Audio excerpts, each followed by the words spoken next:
Excited na ba ang mga 18? Nako, ilang araw na lang po ang inaantay or halos isang buwan na nga lang po.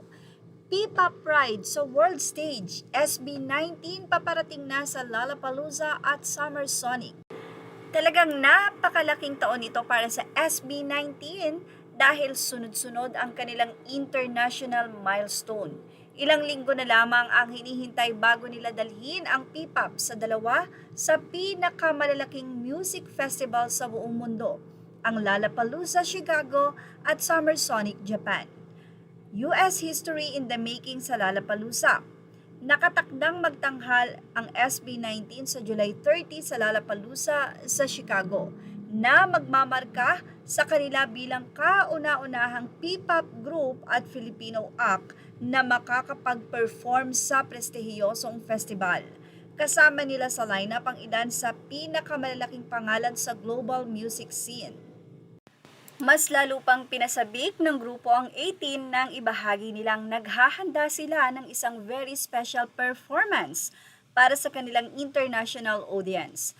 Ayon sa kanilang mensahe, layunin nilang maipakita ang husay ng Filipino music sa pandaigdigang entablado. JP, Summer Sonic, isa pang makasaysayang yugto. Hindi pa man natatapos ang excitement sa Lollapalooza, agad ding inanunsyo ang pagsali ng SB19 sa Summer Sonic 2026 sa Japan.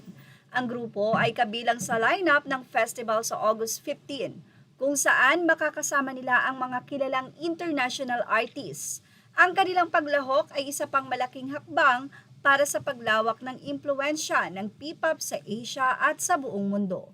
Ayon sa mga ulat, sila rin ang unang Filipino act na makakapag-perform sa Summer Sonic, isa pang makasaysayang achievement para sa grupong binubuo nila Pablo, Josh, Cullen, Stel, Ajero, Philip, John, Suson at Justin De Dios. Mula Philippine Arena hanggang global festivals, ang mga paparating na performances na ito ay kasunod ng matagumpay na ira ng kanilang Simula at Wakas project at ng kanilang mga record-breaking concerts. Mula sa pagiging lokal na phenomenon, unti-unti nang nagiging regular na pangalan ang SB19 sa mga pangunahing international festival lineups. Bakit ito mahalaga? Hindi lang ito tagumpay ng SB19. Ito rin ay malaking panalo para sa OPM at P-Pop. Ang pag-akyat nila sa mga festival na dating pinapangarap lamang ng maraming Filipino artists ay patunay na mas lumalakas ang pasensya ng musikang Pilipino sa pandaigdigang industriya. Sa ngayon, nakatutok ang 18 sa mga susunod na anunsyo tungkol sa kanilang setlist, production at mga espesyal na sorpresa na inihahanda ng grupo para sa kanilang makasaysayang pagganap sa Chicago at Japan. At yan ang ating Showbiz Snap update. Images are all credit to the rightful owners. Thank you for watching. Please like, share, and subscribe.